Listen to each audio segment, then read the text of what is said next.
आजमूदा घरेलू टोटके से मुराद वो कुदरती और सादा तरीके हैं जो घरों में नस्ल दर नस्ल इस्तेमाल होते आए हैं और मुख्तलिफ मसाइल के हल में मददगार साबित होते हैं। ये टोटके आमतौर पर कुदरती अज्जा पर मुश्तमिल होते हैं और महफूज समझे जाते हैं। खूबसूरती के आजमूदा घरेलू टोटके। 1. चेहरे की चमक के लिए अज्जा: बेसन 1 चम्मच, दही 1 चम्मच, शहद चंद कतरे। तरीका इस्तेमाल: तमाम अज्जा को मिलाकर चेहरे पर लगाएं, 15 मिनट बाद नीम गर्म पानी से धो लें। फ़ायदा: जिल्द साफ, नरम और चमकदार हो जाती है। 2. कील महासों के लिए अज्जा: नीम के पत्ते या नीम का पाउडर। तरीका इस्तेमाल: नीम के पत्तों को पीसकर पेस्ट बनाएं और मुतासिरा जगह पर लगाएं। फ़ायदा: एंटीबैक्टीरियल खुसूसियात महासों को कम करती हैं। 3.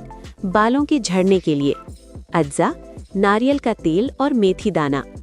तरीका इस्तेमाल: मेथी दाना को रात भर भिगोकर नारियल के तेल में गर्म करें, ठंडा होने पर छानकर बालों में लगाएं। फ़ायदा: बाल मजबूत और घने होते हैं। 4. खुश्की के खात्मे के लिए अज्जा: दही और लीमू का रस। तरीका इस्तेमाल: दही में चंद कतरे लीमू का रस मिलाकर सर पर लगाएं, 20 मिनट बाद धो लें। फ़ायदा: खुश्की कम होती है और बाल नरम होते हैं। सेहत के लिए आजमूदा घरेलू टोटके। 5. नज़ला ज़ुकाम के लिए अज्जा: शहद और अदरक का रस।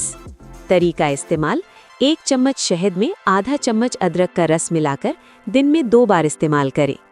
फ़ायदा: गले की खराश और खांसी में आराम मिलता है। 6. मैदे की तेज़ाबियत के लिए अज्जा: सौंफ। तरीका इस्तेमाल: खाने के बाद आधा चम्मच सौंफ चबा लें। फ़ायदा: हाजमा बेहतर होता है और तेज़ाबियत कम होती है। 7. दांतों की सफ़ेदी के लिए अज्जा: बेकिंग सोडा और लीमू का रस। तरीका इस्तेमाल: हफ्ते में 1 बार दांतों पर हल्के हाथ से लगाएं।